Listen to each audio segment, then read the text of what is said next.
He has so much time. Even with a newborn, he does not sit still. When you have your kids, you leave them at a strange woman's house so you can go to the store and then end up getting arrested. I just pushed it off, you know what I mean? I didn't get upset. I let him just explain however he wanted to explain. And after that conversation, it didn't give me any peace because I'm still the one that always has to nurse her back to health.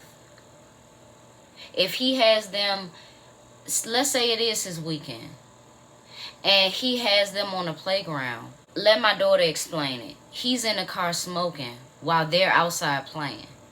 And if it's hella mosquitoes around, she's going to get bit up. Do you know the starter pack for kids, that what they need to have, especially if they have allergies, when they go out like that? No. Over the course of a few days, I began to use eye drops and cleaning her eyes thoroughly. Now, mind you, it wasn't just the redness of her eyes. The crust that started to develop, and that still develops every morning now. And we almost a week later, making sure that the hard crust does not fall into her eyes. And it went from this eye being red and irritated and puffy to it being this eye, both of them at the same time, and then it just kept switching. And now, slowly but surely seeing progress as far as her eyes fully clearing up. But I'm the one that has to do the eye drops. I'm the one that has to calm her down, and I'm the one that has to make sure that she doesn't freak out so I can actually put the eye drops in her eyes. He is not around for any of that.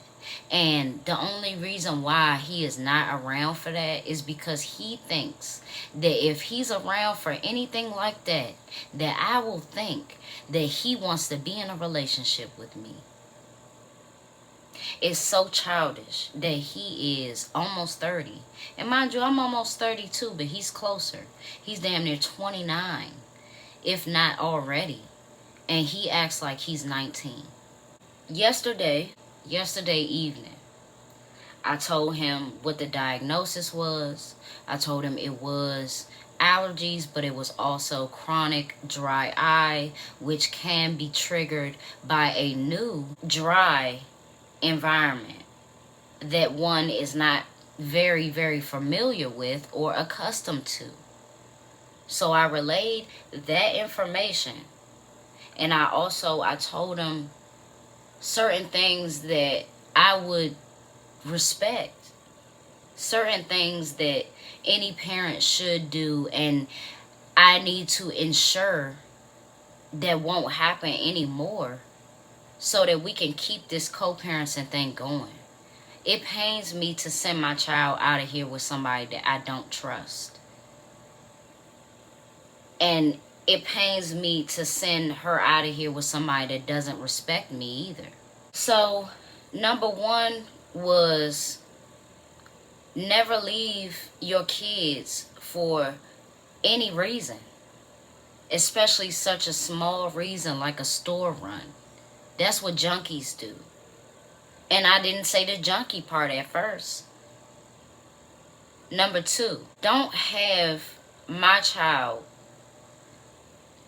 in strange women's houses and in strange women's faces. That's pretty easy to do.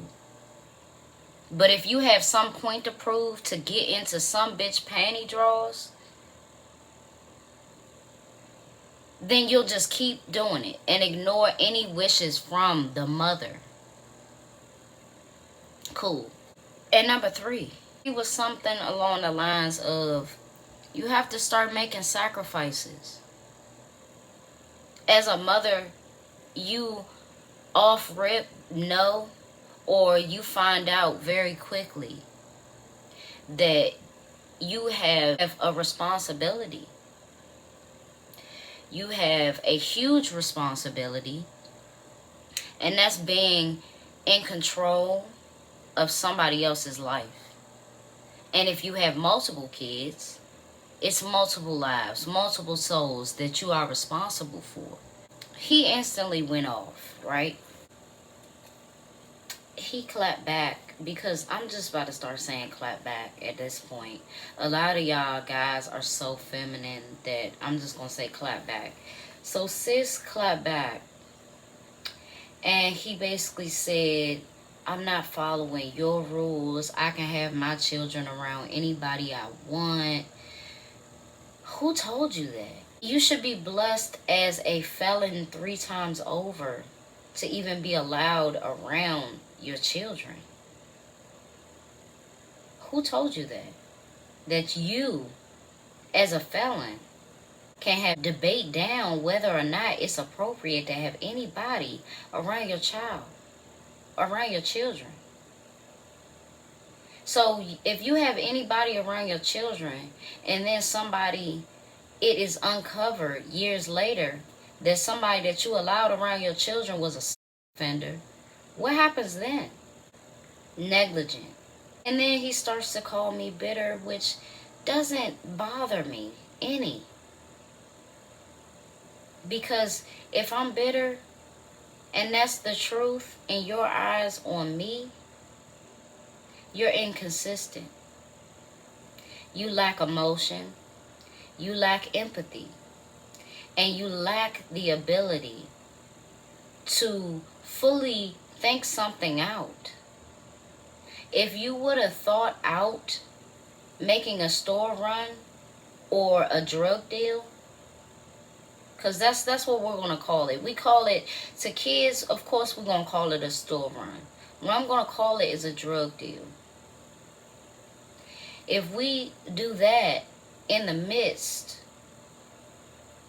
of supposing to be on parent time, anybody with eyes will see that your priorities are screwed up. When you have more than 20 days out of 30 to do whatever it is you want, and money can rule all of the evil that you have in you on every other day that you don't have your kids, because it's a lot. It's a lot of days.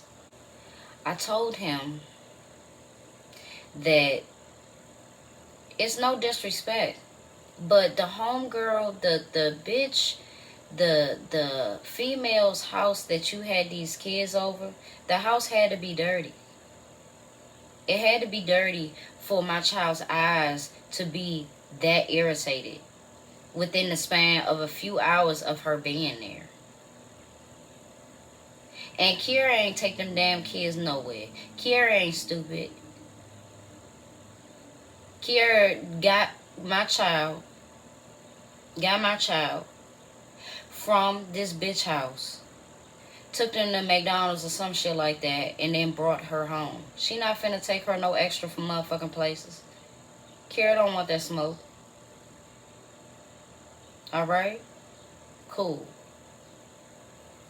So, he's calling me every name under the sun. Bitter, broke, let's go band for band. I mean, he literally talks to me as if I'm his op. And he's my op, but I'm definitely not his. Don't it be crazy how the very guys that talk to you crazy like this have needed you for years. Have needed you for years. Ate up your motherfucking food. Took up a whole lot of space in your bed. Only to never appreciate it. It was expected. And I wish I would have known sooner that it did not give me or make him keep any type of respect for me. He never had respect for me. So, he says that he is going to take custody from me or get custody. I really don't know. When you are labeled non-custodial, that's on paper. And also, It is on paper that I have sole custody of my child. What you can get is visitation. But if you think that you are going to fight and win full rights when you literally just showed a huge sign of negligence, Lord knows what he got arrested with. People like him act like jail and prison is not a possibility, but it is and it will be. He, of course, ended off the conversation with blocking me, but before blocking me, what he said was, if anything, you're the babysitter. Meaning, he views me, the person that does every single thing for my child, as the babysitter. And that, ladies and gentlemen, will happen to any one of you who continues to try and co-parent with such a difficult and ignorant person. Somebody who doesn't see or never saw the importance in you giving birth to one of their children. Just simply that. That alone I can take as a means of respect. But I am done co-parenting with such a difficult person. And before he was taking my daughter to females' houses, he was bringing females with him to my house. So this pattern will end right now.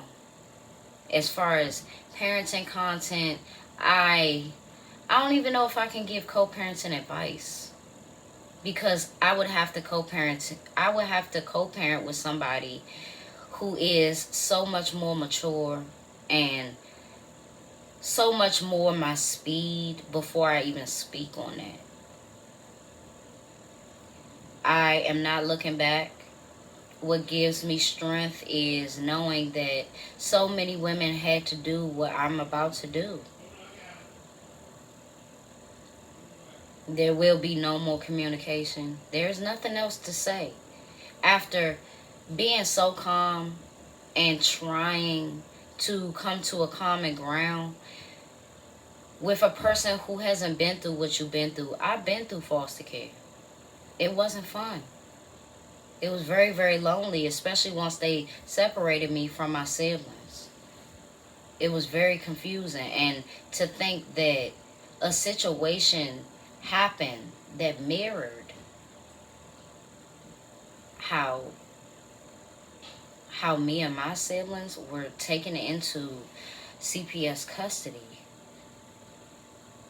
and you not even apologize for that. He apologized to my daughter, and I appreciated him for that. But where's my apology? Where's my apology after all the times that you've begged to take her with you?